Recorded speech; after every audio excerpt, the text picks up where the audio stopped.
अजित पवारांचं काय चुकतंय माहितीये का? की ते ज्या लोकांवर जास्त टीका होती त्यांच्यावर जास्त विश्वास ठेवला. अजितदादांवर टीका होती, लोक अजित पवारांवर विश्वास ठेवतात.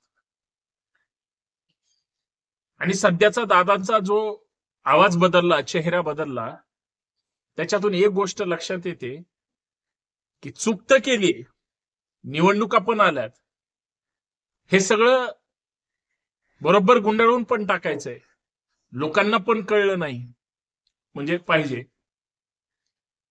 आणि सही सलामत बाजूला तर याच्यातून झालं पाहिजे, असं व्यवस्थित अरेंजमेंट ह्या लोकांनी केलेली असते. आणि तुम्ही बघा की बरोबर मी नाही त्यातली आणि कडी लावा आतली म्हणल्यासारखा हा सगळा प्रकार आहे.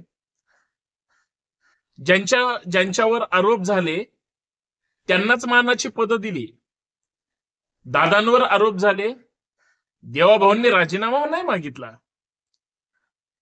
मग भ्रष्टाचार असेल, वाचाळ वीरगिरी असेल, किंवा अजून इतर काही चांगल्या अधिक प्रकरणात बोलबच्चन असतील, या सगळ्याचा जर गांभीर्याने विचार केला तर एक गोष्ट लक्षात येते. ती गोष्ट अशी आहे, जर तुमच्या लक्षात आली किंवा समजली तर,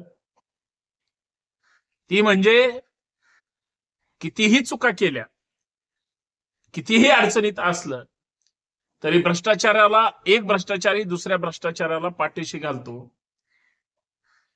एक व्यक्ती जर वाईट चुकीचं काय करत असेल तर दुसरा वाईट करणाराच बरोबर त्याला पाठीशी घालतो. म्हणजे जसं अधिकारी अधिकाऱ्याचं संरक्षण करतो, तसं पुढाऱ्यांनी जरी चूक केली तर पुढारी त्याला बरोबर संरक्षण देतो. याच्यात येड्यात कोण निघतंय माहितीये का? सर्वसामान्य जनता. आणि लोकांमध्ये ग्लॅमर आहे ना राजकारणाचं.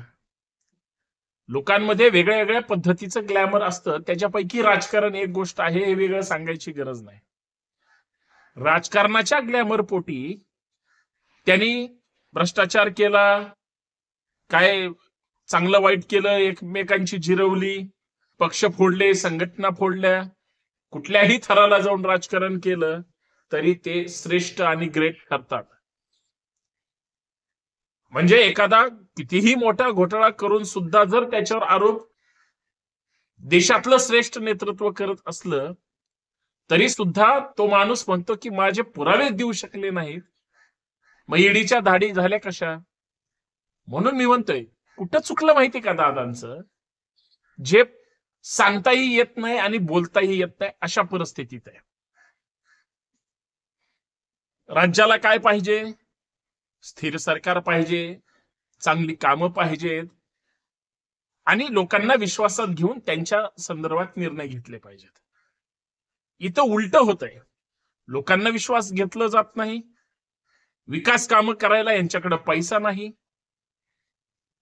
आणि महाराष्ट्राच्या हिताचं काय करायचं म्हणलं तर ह्यांच्यात कुरुघोडीचं राजकारण आहे, तू बडा की मैं बडा. याच्यामध्ये इतक्या सगळ्या गोष्टी अशा अडकून बसलेल्या आहेत की कल्पना सुद्धा करू शकत नाही.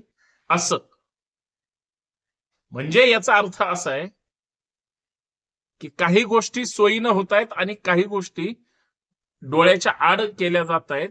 हे दादाचं राजकारण होत आहे. म्हणजे राजकारणाबद्दल मी फार मोठा ग्रेट आहे आणि मी फार मोठं मार्गदर्शन करतोय अशातलं काय नाही. पण ज्यावेळेस स्वतःचा मुलगा चूक करतो, आपण अडचणीत येतो आणि ज्यावेळेस आता फेस करायचंय बाहेर, त्यावेळेस मी अजिबात तसला नाही असं म्हणणं म्हणजे लोक हसतात हो. बघा, एखादा गावातलं उदाहरण असतं किंवा एखादं पोलीस स्टेशन घ्या. पोलिसांनी एखादा तपास केला किंवा एखाद्या बाजारामध्ये एखाद्या चोराला पकडलं, तो बाजारातून पोलीस स्टेशन मध्ये येईपर्यंत आणि FIR फाटेपर्यंत तो म्हणत असतो, मी चोरी केलेली नाही, माझा काही संबंध नाही, मी चोर नाहीच, माझ्याकडे कुठलेच पुरावे नाहीत. बघा, तो 100% म्हणत असतोच, पण पोलिसांना माहिती आहे ना त्यांनी ते केलंय म्हणून. मग पोलिसांनी त्याच्याकडून जे खरं वधवून घेतल्यानंतर कळतं की हा चोरच आहे. तर कुठला पुढारी नेता म्हणणार आहे का मी भ्रष्टाचार केलाय? आज देशामध्ये, मी म्हणतो सोडा देशाचं, राज्यात भ्रष्टाचार 1 नंबरला आहे आणि त्याच्यात पुणे जिल्हा 1 नंबरला आहे. कोण करतं पुण्याचं नेतृत्व? कुणाच्या ताब्यात आहे? कुणाच्या मुलाने 1800 कोटी रुपयाची जमीन 300 कोटी मध्ये घेतली आणि त्याच्या स्टॅम्प ड्युटी पोटी 21 कोटी रुपये कुणी वाचवले? शेवटी आता ते भरावे लागतात दुप्पट, 21-42 कोटी. त्याशिवाय ते डॉक्युमेंट कॅन्सल होत नाही. म्हणजे आपण भ्रष्टाचाराबद्दल बोलू. झालंय का नाही हे सगळं? मग का पुणे अव्वल स्थानी येणार नाही? म्हणून देवाभाऊंचं आणि त्यांच्या सगळ्या सहकाऱ्यांचं मनापासून अभिनंदन केलं पाहिजे की बाबांनो, तुमच्यामुळेच महाराष्ट्र आज कशात ना कशात तरी 1 नंबरला आला. तो आला भ्रष्टाचारामध्ये, तो आला भ्रष्टाचाराच्या या सगळ्या गडबडीमध्ये. म्हणजे महाराष्ट्राला प्रगतीपथावर कशात घेऊन गेले सरकार? तर अर्थात दादा, भाऊ, भाई कशात घेऊन गेले महाराष्ट्राला 1 नंबरला? तर भ्रष्टाचारामध्ये. म्हणजे म्हणून मी म्हणलं की दादांचं चुकतंय. आता काय होतं की बरेच जण म्हणणार, आता हा व्हिडिओ ज्यावेळेस लोकांमध्ये जाईल त्यावेळेस म्हणतील की तुम्ही लई शहाणे झाले का, म्हणजे तुलाच राजकारण सगळं कळतंय. अरे बाबा, तू त्यांचं समर्थन का करतोय? तुझ्या ताटात काहीतरी तुकडा मिळेल म्हणून. आमचं काय, आम्ही काय म्हणजे त्यांच्या सोबत काय पक्षात जाणार आहे का युती करणार आहे किंवा काही असेल बाकीचं. पण मूळ मुद्दा असा आहे की या सगळ्या प्रकरणामध्ये अडचणीत आलेला माणूस कसा मी त्याच्यामधला नाही हे सांगण्याचा जो काही केविलवाना प्रयत्न होतो, मी त्याच्यावर बोट ठेवतोय. बऱ्याच चुका झाल्या. आता निवडी झाल्या प्रवक्त्यांच्या. ज्या रुपाली चाकणकरांवर प्रचंड टीका झाली त्यांना प्रवक्ते केलंय. ज्या सूरज चव्हाणीमध्ये ज्या पद्धतीचा धिंगाणा घातला होता, मारहाण केली होती शेतकऱ्याच्या प्रश्नावर एका छावाच्या पदाधिकाऱ्याला, त्याला प्रवक्ता केलं करण्याबद्दल तो त्यांचा व्यक्तिगत विषय.